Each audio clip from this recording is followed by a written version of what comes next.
Go back where you came from. The note sneered like a stapled smile, and her bow arm trembled until his voice said, "Leave it up, we're catching a ghost." The elevator broke the same day. The heat arrived like an uninvited relative with too much luggage. By noon, the building had taped up its apology and dry erase scrawl out of order. Sorry, and by 5 the stairwell sounded like a gym class for adults who hadn't stretched since college.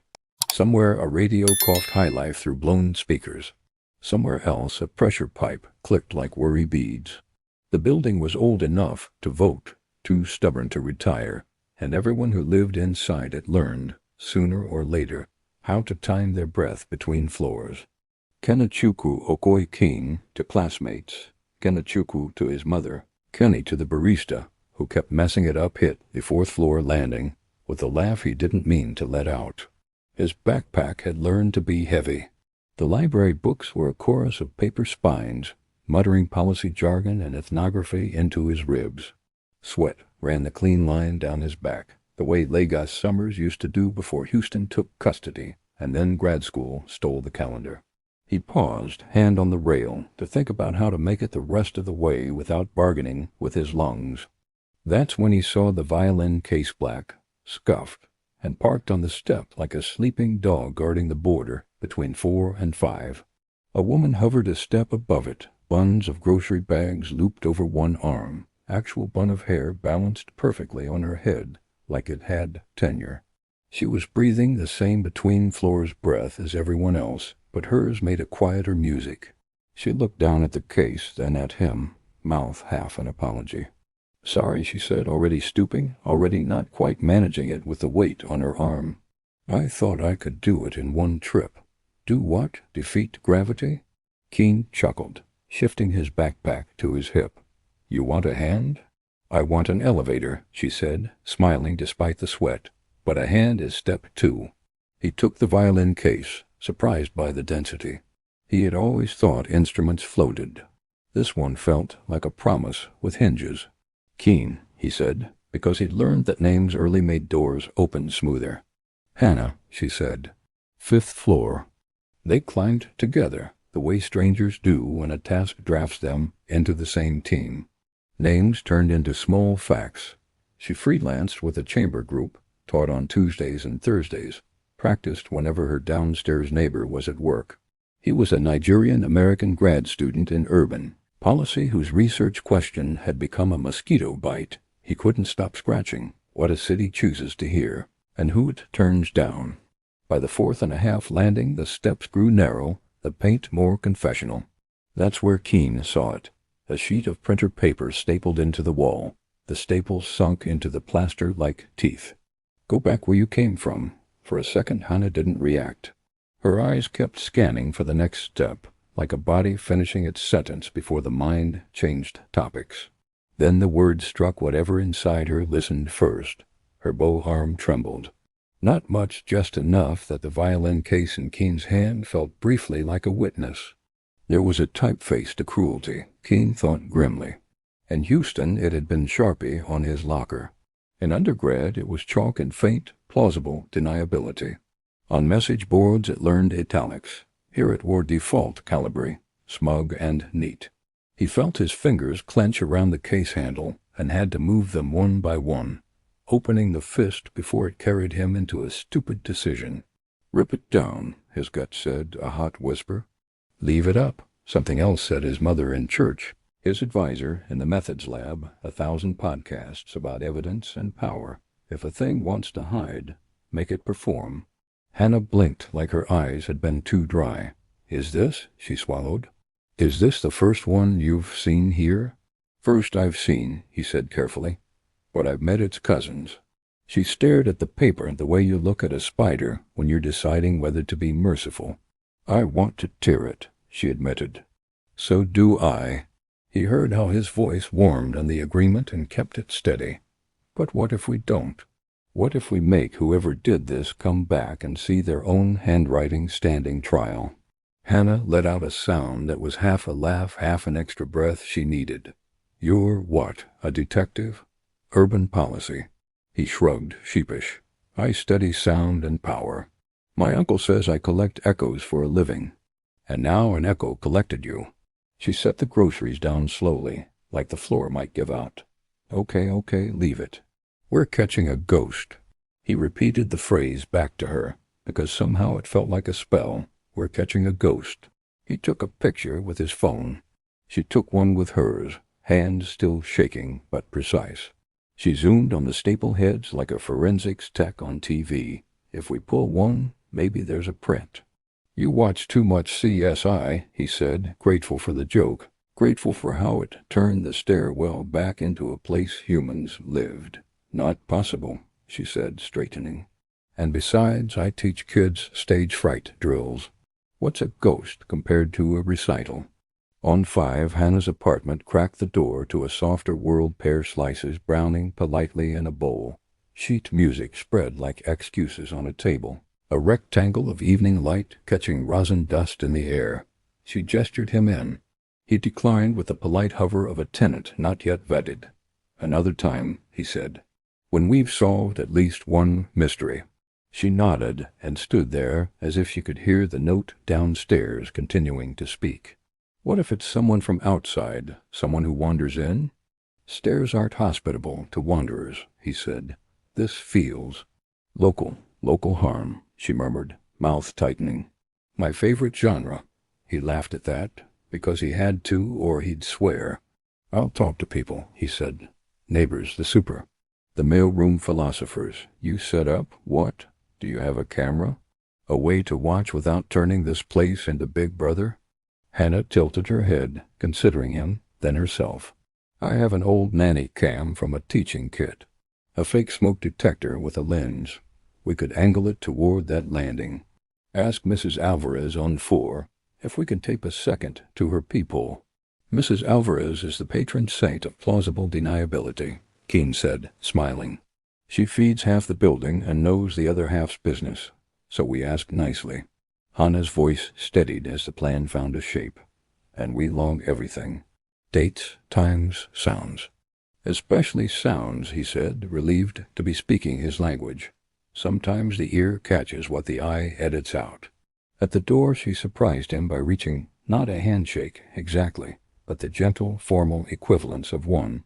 He shifted the violin case, gave her his palm, felt the brief, sincere press of someone making a pact. "Thank you," she said, and it rested between them like a key neither could use alone. On the way down, Kene stopped at the note again. The words had not softened, but they looked smaller now, framed by a promise. He pictured the hand that wrote them, the angle of the wrist, the shallow breath of someone who enjoys being sneaky but isn't brave enough to be kind. He pictured the stapler, an ordinary mouth turned into teeth. He pictured a face, an everyday face at midnight, whispering a bad joke to the wall, hoping the wall would tell it to the whole building. "Go back where you came from." The note sneered like a stapled smile, and her bow arm had trembled until his voice said, "Leave it up. We're catching a ghost." On the 3rd floor, a man in a track jacket hustled past, eyes anywhere but Kene's. "Bad vibes up there," the man muttered, performing neutrality.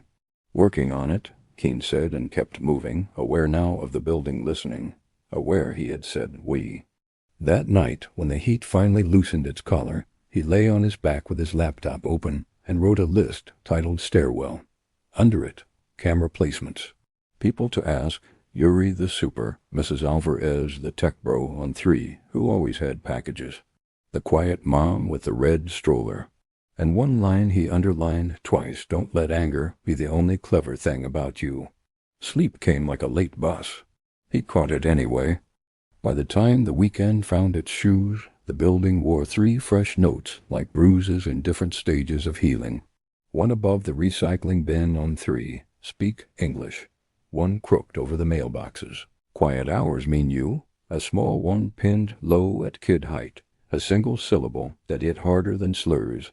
"Nitrogen monoxide." The font stayed default. The paper stayed printer. The staples bit down with the same economy. If cruelty had a brand, it believed in consistency. Hana's fake smoke detector arrived from the back of her closet, like a retired cop accepting one last case. They set it above the 4.5 landing. I trained on the slice of wall where the first insult yawned. Mrs. Alvarez answered her door in a house, dress patterned with lemon slices and the expression of a woman who'd been alive long enough to be unimpressed by everything but goodness. "Camera?" she repeated when Hana asked. "Mia, anything to catch the stupid. Come in.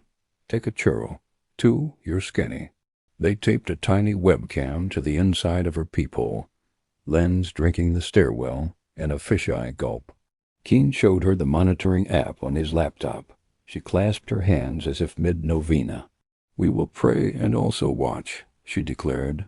"Both. Why not?" The super Yuri was less poetic. He wore a perpetual squint and a sweatshirt that had known more winters than Kene. "Notes," he grunted when they brought it up. "People got too much time and not enough manners. Leave me out of neighbor wars." "We're not warring," Hana said evenly. "We're collecting facts." "Facts don't change rent," he said, then softened microscopically. "But sometimes they change faces." "Good luck." They knocked on doors like canvassers whose only candidate was decency. The tech bro Evan opened with a cautious hello and the faint smell of pour-over coffee performing for its own aroma. He said words like statistics and trends and neighborhood change, and asked Kene where he was originally studying, as if degrees possessed passports. His thumb worked a retractable pen while he talked. Click, pause, click, click. The rhythm lodged in Kene's ear without permission. Tamika, the quiet mom with the red stroller, sagged into her doorframe with gratitude and exhaustion when they asked about the notes. "My son won't take the stairs alone now," she said softly. "He asked me if the walls were mad at him." She laughed like a cough. "How do you tell a kid walls don't have feelings when he can hear them yelling?" "We fixed the yelling," Hana said, and the certainty in her voice gave Kene an extra inch of spine. They set up a shared spreadsheet: date, time, location, content. Feels like because Hana said feelings deserved a column, too. Kene added a second tab titled Sounds, with timestamps and little descriptions. 12:42 aim light footfalls, no heel strikes. 12:44 soft metal clack stapler. 12:45 2 clicks, pause, 2 clicks. Pen? Habit? He felt like himself again, inventorying the invisible. Nights turned into stackouts without cigarettes or slick lines. Just noodles eaten from the pot and laptops on a rug, and the blue LED of the fake smoke detector blinking like a heartbeat the building could borrow. Hana's ear worked like an instrument separate from the one in her case. She could isolate the low tick of the radiator from the thin keen of the dryer vent. She could hear a body's hurry and its footsteps. "Left foot drags," she'd say, or listen short stride, not a tall person. Kene layered the sounds into little sketches: radiator fifths and dryer harmonics, stairwell reverb that made jokes sound braver and whispers sound like guilt. Between clips, they told each other unimportant truths that turned out to be important. Kene confessed the algorithm of how he laughed in public, small, then smaller, then the little throat exhale that signaled he knew he was being listened to. Hana confessed that every time someone asked if her violin had Asian tuning, she pictured sawing the instrument in half and handing them the pieces. "I won't," she added, dry. "It's a good violin." "Good violins deserve good buildings," he said. "So do people," she answered. On Tuesday, they posted a flyer near the mailboxes, hand-lettered block caps that meant business without yelling. Tenants meeting, safety and respect, 2s, 7 p.m. Lobby. Hana drew a tiny 8th note in the corner. "Bribery," she said. "I'll play 2 minutes if it means more bodies show up." "Free cookies are stronger bait," Kene said and texted a friend to bake. That afternoon, the camera caught the ghost. A hooded figure moving with the apprehension of a person who believes they're a ninja because no one has told them otherwise. The stapler flashed like a tiny guillotine. The note went up. The body went down the stairs fast, too fast to be casual. Angle too high. Face obscured. Hands in sleeves. But sound doesn't wear a mask. Quick steps, light, the tiniest stress wheeze, and after the stapler, there it was again, 2 clicks, Pause. 2 clicks. Kene paused the clip. You hear that? Hana nodded, face sharpening. Pen. Nervous habit. Left side of frame. She chewed her lip. We've heard that before. They looked at each other, and the memory arrived. Evan, the pen cycling like a metronome for denial. Neither said his name out loud. Neither had to. And that was dangerous. The air on Tuesday evening was the kind that made you consider moving to a city with breezes included in rent. Even so, the lobby filled. Mrs. Alvarez with a tray of churros. Tamika with her son clutching a stuffed dinosaur by the tail. Yuri leaning against the radiator as if welded to it. The couple who fought quietly about everything and loudly about thermostat settings. 3 students Kene knew by face and essay topics.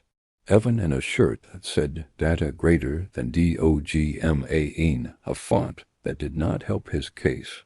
Phones filmed. Arms crossed meant skepticism. Arms uncrossed meant hunger for a reason to believe neighbors could be a noun again.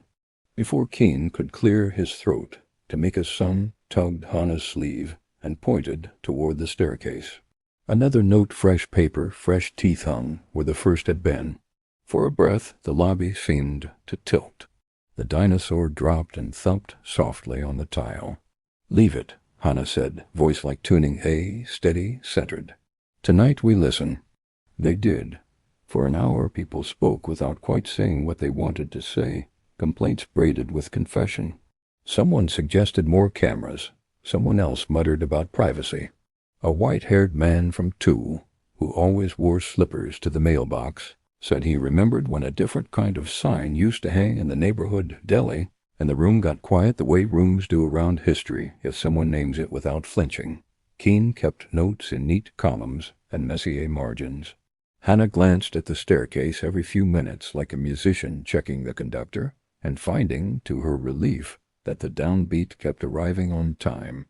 When the meeting finally unraveled into small knots of talk and plans for another, Kene and Hana stood under the fake smoke detector and watched its small red pulse. The stairwell smelled like sugar and sweat and the tinny breath of the AC struggling to interwinternate, winterl. Not enough, but enough to keep going. We're close, Hana said.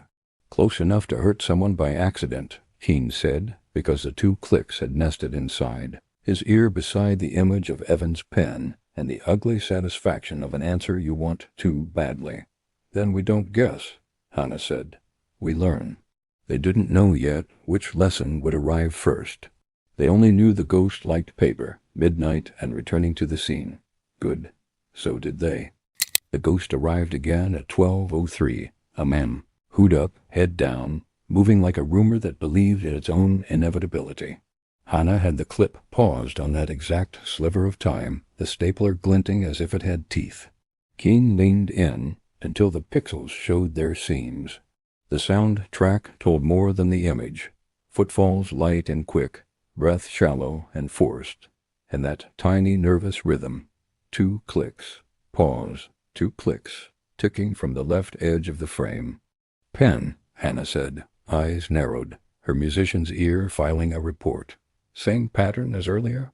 Kene's brain did the easy math and hated itself for how easy it was. Evan's pen in the hallway, click, click, pause, click, click. Evan's mouth saying statistics like a shield. Evan's laptop sticker that had felt like a smirk. It fit too well. He dragged the clip into a still. We can't see the face, he said, but his voice already had the shape of a verdict. Hana didn't answer right away. She touched the laptop trackpad with the gentleness of a person holding a scalpel. Correlation isn't confession. I know, he did. He also knew the itch of wanting a suspect the way a cut wants the wrong kind of scratch. He opened a draft to the tenants' listserv and started typing anyway. Dear neighbors, for everyone's safety and respect, we'd like to share what we've learned. Attached is a still from the stair camera. Notice the clicking pattern. His fingers went hot and sure. He added a bullet list. He attached the still. He could feel the room itself lean forward, as if the walls were tired of being accused and wanted an ending. Pause, Hana said softly. Just pause, he did. The cursor blinked like a metronome, counting him down from bad choice to worse. What if we're wrong? She asked. What if we're right and we wait? He countered, sharper than he meant. How many more notes go up while we keep being careful? The question hung between them, the kind of heavy that bends a table. Hana sighed and reached over his shoulder, not to send or delete, but to open the shared folder from Mrs. Alvarez's peephole cam. Let's check everything from midnight to 12:10. Then decide. They clicked through. Dark. Breath. A cat conducting an inspection with its tail absurd and holy. Then at 12:05, 2 minutes after the stapler flare, the lobby door swinging open. Evan, hair smashed on one side from bed, in plaid pajama pants and unlaced sneakers, holding the door for a delivery guy whose insulated bag read Bibimbap House in blocky font. The delivery guy, bored and late, brought a pen from behind his ear and clicked it while he waited for someone to answer the intercom. Click, click. Pause. Click, click.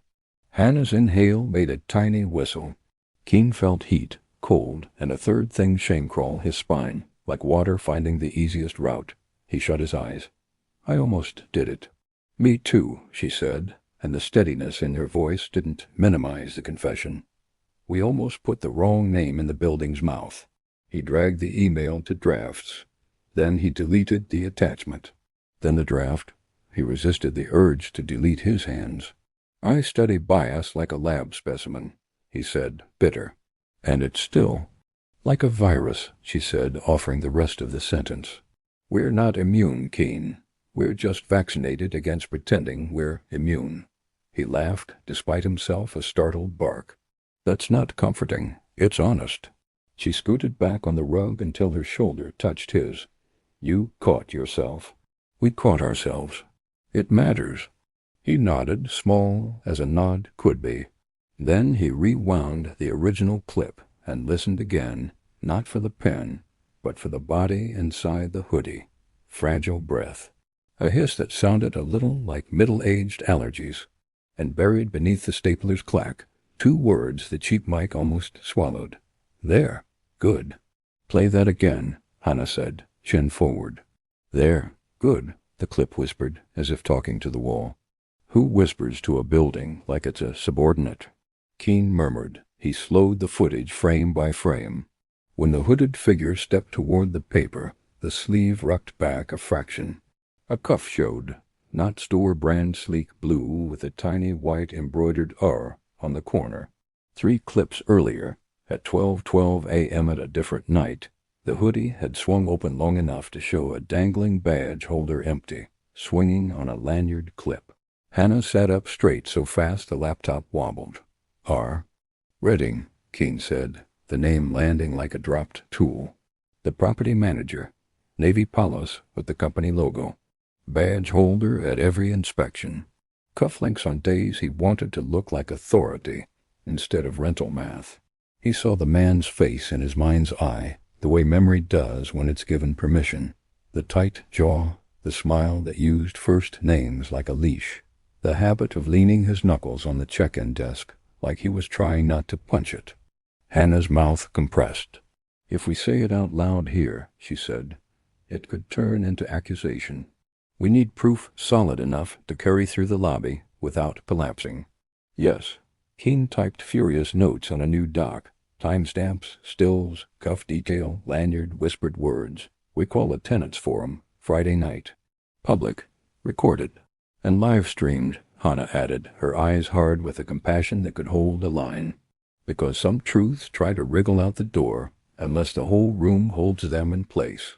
He looked at her then, head turned, that delicate bun that somehow never fell apart, a smear of rosin on her wrist like someone had smudged a star there. He thought of the first note and her arms shaking, and his voice saying we. He thought of the email he'd almost sent and the way she'd caught him with 2 syllables pause. He loved her, a little, in that moment, but in the kind that hid inside a larger verb, respect. Okay, he said. Friday. They needed the super on board.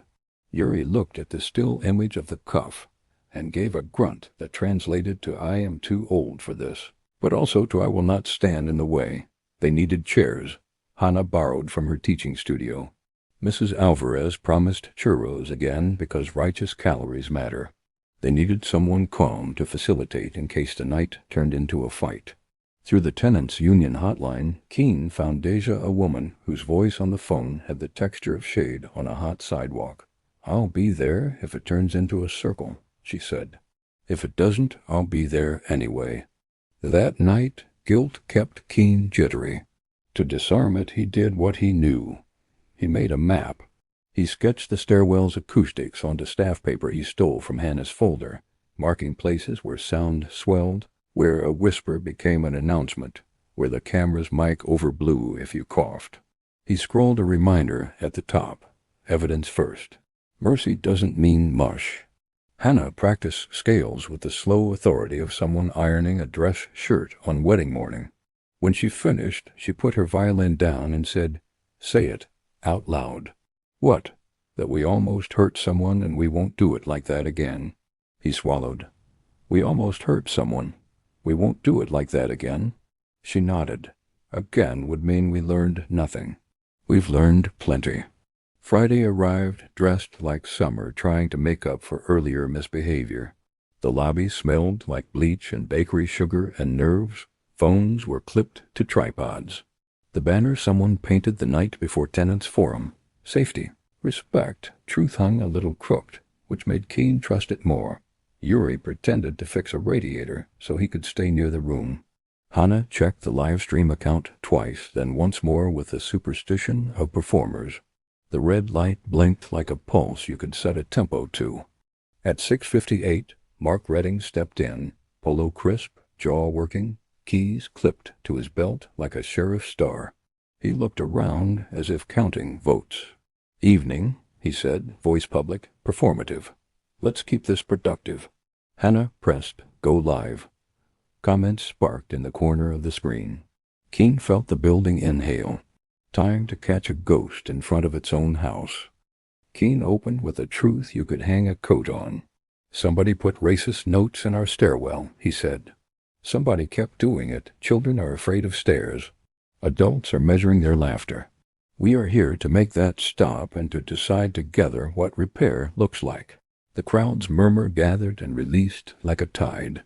Deja stood at the edge, hands folded at the middle, like a musician counting rests. Redding clasped his own hands, but couldn't make them look humble. "If anyone feels unsafe, we will absolutely address it," he said in the tone of a customer service survey. "But let's not jump to conclusions about who." "We didn't jump," Hana said, clean as a downbeat. "We observed." She gestured to the projector. The first clip loomed on a sheet taped to the wall. Hoot up, stapler flash. The sound amplified through a borrowed speaker, made small gasps when the clack echoed. The two clicks rattled like a tiny machine someone had regretted buying. "That could be anyone in a hoodie," Redding said. He glanced at the phone on the tripod. The chat rolled. "Oh my God, who does this?" "Namahim, Fax First PLZ, I'm watching from 2B. Kene moved to the second clip, the sleeve shift, and the embroidered R, a ripple of human noise. "Oh, look purr." No way passed through the chairs like a wind you couldn't blame on the AC. Redding opened his mouth, closed it, opened it again. "R could be. Rivera," he tried. "Rodriguez, Robinson, I've seen." "And this?" Hana went to the clip they'd almost missed, the lanyard and badge holder flashing as the hoodie swung. "Coincidences get lonely in clusters." Redding shrugged, a tight, ugly motion. "Hoodies, badges, everyone wears something." Kene controlled his own face the way he'd learned to over the years. "Then let's listen." He brought up the audio he'd cleaned at 2. I meant janky, not manipulated, just boosted clarity. The stairwell spoke. 2 clicks, pause, 2 clicks. Then the stapler. Then the 2 words, "They're good." Something in the room changed. It wasn't volume. It was weight. Tamika's son squeezed his dinosaur so hard it squeaked. Mrs. Alvarez in the third row crossed herself in slow motion. My father used to say that, Redding said, too quickly, the sentence out before any plan could grab it. When he finished a job. There, good. It's a phrase. He laughed and it landed bad. Lots of dads. Kene held the silence open the way you hold a door for someone who needs a second. We're not asking about dads. No, Hana said. We're asking about this building. About your hands. Redding's face did 4 things in a row: blank, affronted, cornered, and then, to Kene's surprise, cracked. He swallowed, the mic catching the sound like a small earthquake. It wasn't supposed to be. He stopped. His eyes found the phone lens. It was not compassion that pinned him. It was consequence. Say it to us, Deja said from the side, voice a soft wedge that split the moment just enough. Not to the camera, to us. Redding looked at Tamika's son. He looked at the banner with its earnest crooked letters. He looked at Yuri pretending to fix a radiator he knew intimately. He let out a breath shaped like surrender and a little like grief. Ownership has been on me, he said, for months. Open units. Turnover. They want a different profile of tenant. The room hissed a sizzle of rage through teeth. He rushed on. I told myself a few notes would nudge people who weren't committed. I told myself they were just words. I told myself no one would know it was me. He hung his head then like a boy waiting on a belt. I'm sorry, he said, first to the floor, then to the room. I'm sorry. The chat oddly slowed. You could feel the algorithm get confused when shame entered the feed. Deja didn't fill the space. She let the apology be the opening of a door, not the end of a march. Tamika stood. She didn't bother with anger's flares. She used its spine. My son asked me if the walls were mad at him, she said. He's 8. He loves dinosaurs and mangoes and the elevator buttons. Now he hates stairs. You did that. Not ownership. You. You put your father's words in my child's mouth. Redding nodded like each syllable was a weight. I did. Mrs. Alvarez cleared her throat. When my Lees died, she said, I still heard his whistle in this stairwell. It is old and it holds sound. Your notes took that from me for a while. You will help give it back. Yes, Redding said. And because apologies without lists are theater, he added, stumbling but clear. Elevator repair, I'll push it to the top of the queue, and I'll know. I'll move part of the budget to accelerate the part order. Lighting and the stairs done within 2 weeks. A fund for tenant-led community work music lessons, childcare swaps, mural supplies. No more secret anything. I'll write a letter with my name and what I did and what I'm doing to repair, and I'll sit down in any circle you call and listen. Deja stepped forward enough to be the room's hinge. Friday, she said. A circle here. Chairs, not rows. Food. Stories, no cameras on faces, only on commitments. Hana glanced at Kene. He nodded. We'll live-stream the commitments, he said. Not the tears. Good, Deja said. She looked at Redding. Can you be led? Redding, for once, didn't perform. Yes. Then start now. Deja tilted her head toward the notes on the wall. Take them down, slowly, so they don't tear the paint. You don't get to be gentle in the putting up and rough in the taking down. Redding crossed to the stairwell, where the last note hung like a dare. He worked the staples out with careful fingers. He handed the paper to Tamika's son, who took it and folded it into a square smaller than a palm, smaller than a breath, then smaller still. He dropped it into a trash bag and tied the bag with a knot that meant something. The room released a collective breath. Not forgiveness. Something adjacent. A willingness to keep talking. Hana ended the stream. The little red light died. She felt 10 pounds lighter and 10 years older. Kene stood beside her, the outline of his shoulder a new landmark in her map of the building. Tomorrow, he said. Tomorrow, she echoed. The words sounded like step 2 of a recovery you intend to finish. They climbed, together, past the pale scars where paper had been. The stairwell's echo felt less like accusation, more like a room cleared of old furniture. On the 4th and a half landing, Hana reached out and touched the wall where the first note had hung. warm, not with anger, but with hands, with work. The ghost finally had a name. Now came the harder part, teaching it to be a neighbor. By 5 o'clock the next day, the lobby had been rearranged into a possibility. Couches along the edges, chairs in a wide ring, not quite symmetrical proof that people, not diagrams, had arranged them. The snack table sagged with offerings like tribute. Churros, puff dusted in sugar, dumplings in a bamboo steamer that sighed polite clouds, a bowl of cut mango that made the room smell like a kinder city. Deja arrived with a tote of small wooden tokens and a bell that looked ceremonial without being churchy. "We'll use these to mark speaking turns," she said, showing the tokens to the nearest cluster of neighbors as if they were instruments. "We speak from the I. We tell what harm did. We name what repair asks. We don't fix while someone is sharing. We witness. We end with commitments anyone can see." Redding took a seat with his hands open on his knees like a man volunteering for surgery. Yuri hovered, then sat 2 chairs away, the posture of a reluctant but real ally. Tamika's son wore his headphones like a crown and kept his dinosaur tucked into his shirt, its tail peaking like a small brave flag. Mrs. Alvarez clutched a rosary, but didn't count it, not yet. Kene volunteered to start. The token felt smooth in his palm, a reminder he could stop clutching and start speaking. "I'm from Houston by Lagos by here," he said, eyes traveling the circle. "The stairwell used to be where I measured my breath between classes and home. The notes turned it into a test I didn't consent to. I started measuring my laugh so my neighbors wouldn't overhear my joy and misread it as noise.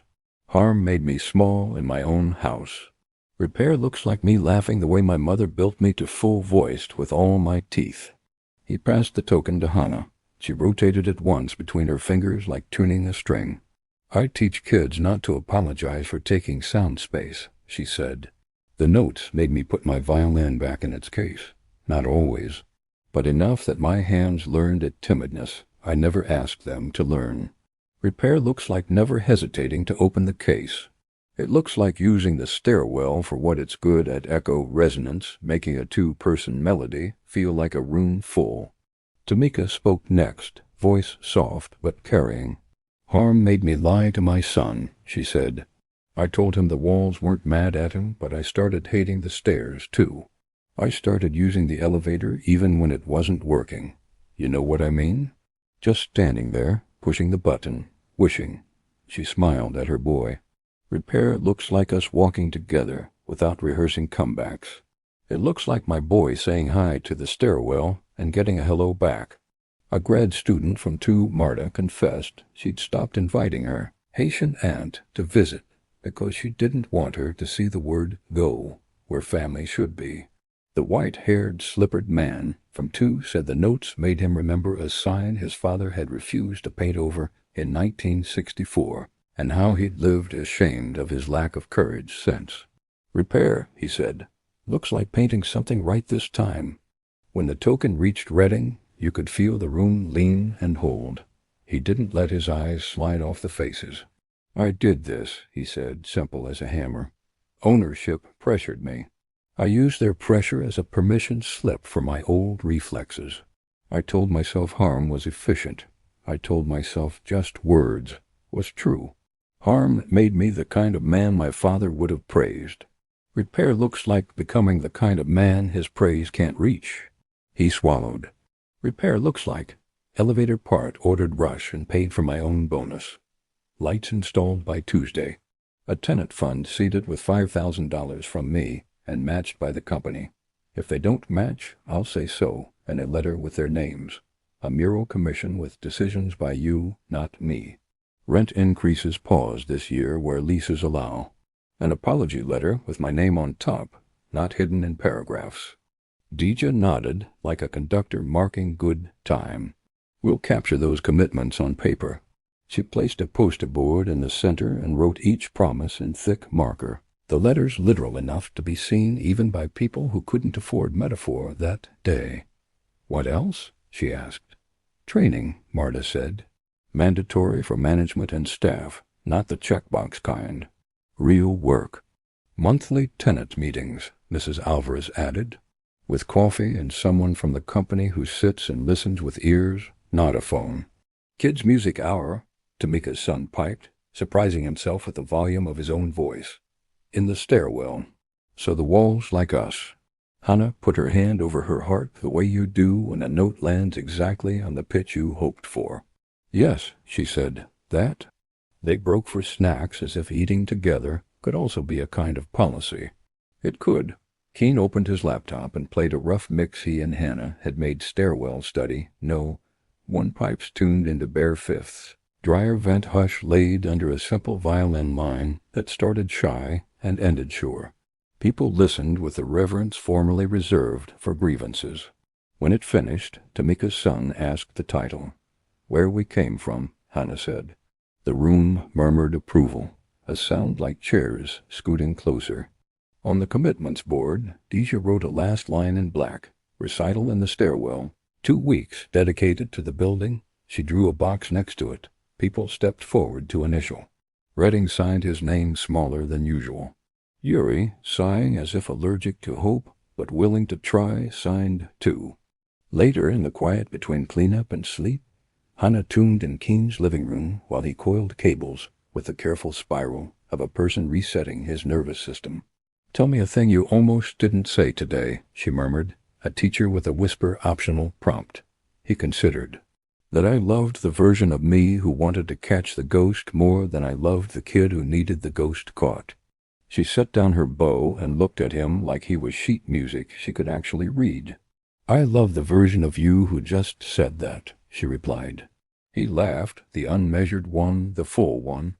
The room passed it back to him with a friendly echo. He let it ring. 2 weeks later, the elevator coughed, groaned, and then, miracle of miracles, purred. The doors opened.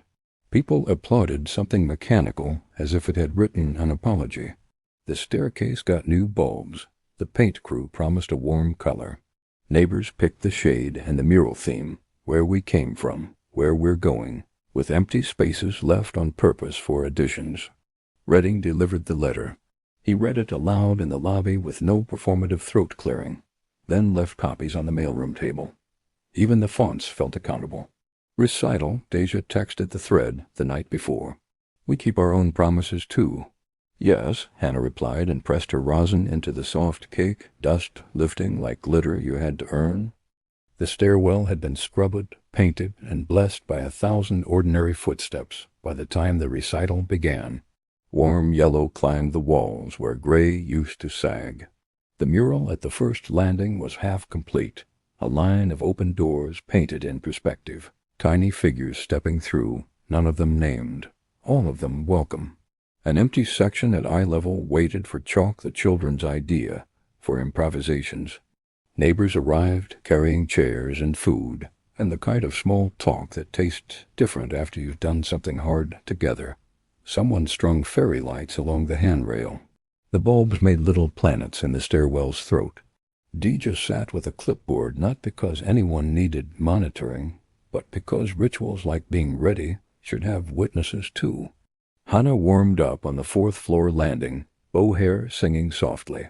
Kene set 2 mix 1 low in the lobby to catch the stairwell's breath, 1 high at the 5th-floor bend to sip resonance. He looped the elevator's new hum, tuned it, made it purr in a he recorded. The click of the light switch no longer. A fearful 2 clicks, but a steady 1-2 that could belong to Claves. Before they began, he tapped his phone, and the stairwell whispered their names back to them in tiny, affectionate echoes. Hana. Kene. Hello. We don't shush kids, Hana told the gathered. We play loud enough to include them. Laughter. Chairs scraped. Someone's baby hiccuped and was immediately part of the arrangement.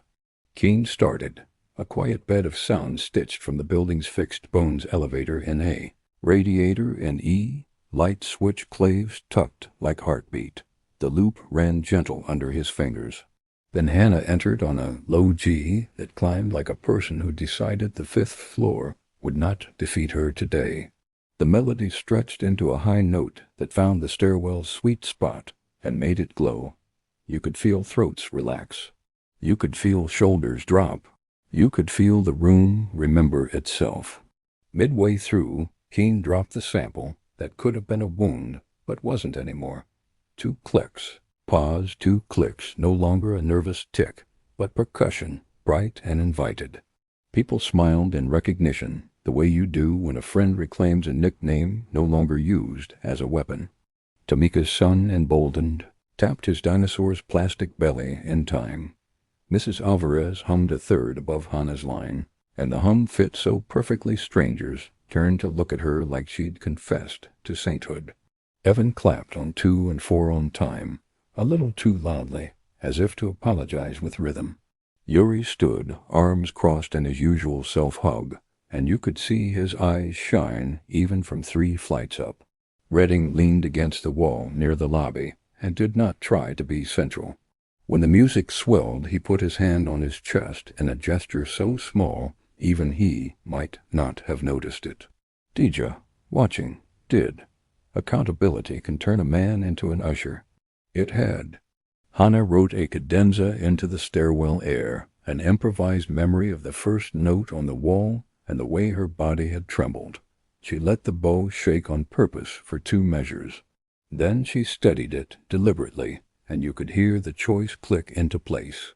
Kene answered with a counter-melody built from field recordings of their building kettle whistles. Sneaker squeaks, the faint, documented chuckle of a radiator between seasons.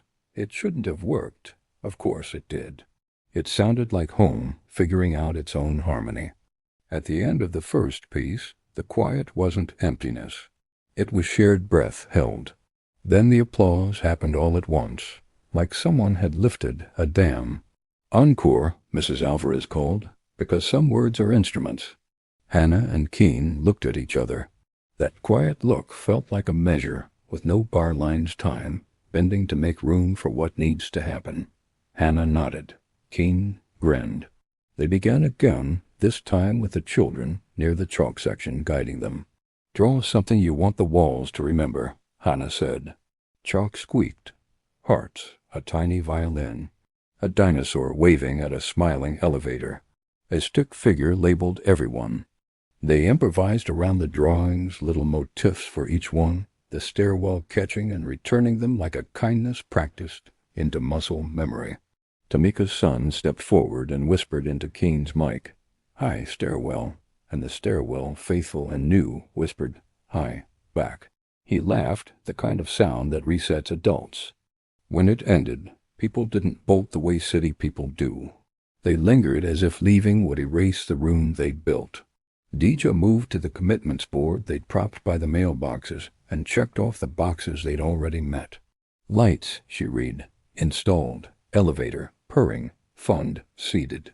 Letter delivered, mural alive. She left one box unchecked and smiled at Hana and Kene. Duet, done and ongoing. Neighbors drifted away in clusters. Someone swept without being asked.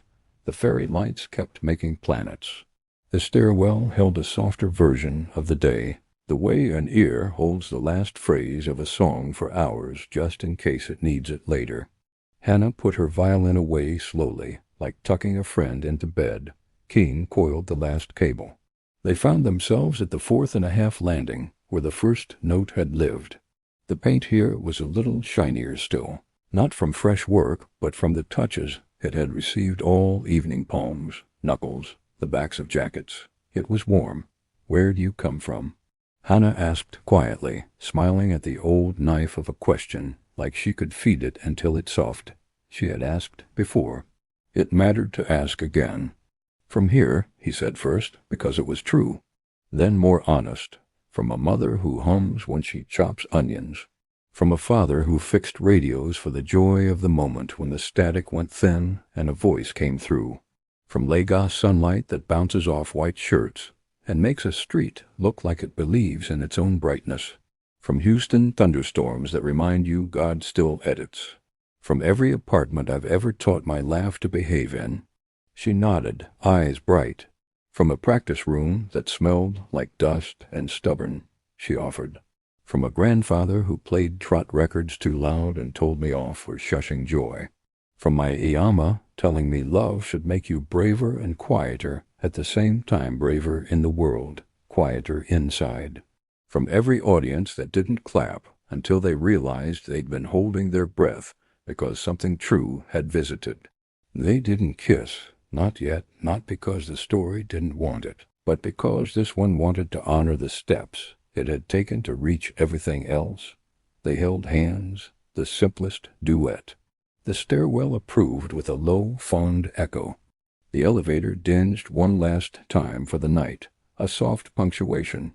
Somewhere above, a kettle began to sing. A door closed with the click of a page turning. And in the southwestern corner of the lobby, the mural's painted doorways seemed to lean an extra degree open, like the building itself had shifted its weight toward welcome. When the dark outside asked its nightly question, "Who do you think you are?" the building answered for them, through them, with them, a little louder than last night and not yet as loud as it would be tomorrow. "We are who stays. We are who listens. We are where we came from and where we're going, together." "Come over tomorrow," Hana said, thumb brushing his knuckles once. "I want to try a better ending for the second piece." "There are better endings?" he teased. "There are always better endings," she said. "We just have to keep playing until we find them." They let go only because they needed their hands for the rails. They climbed step by step in a stairwell that had learned a new kind of echo, the kind that doesn't send you back, the kind that carries you forward,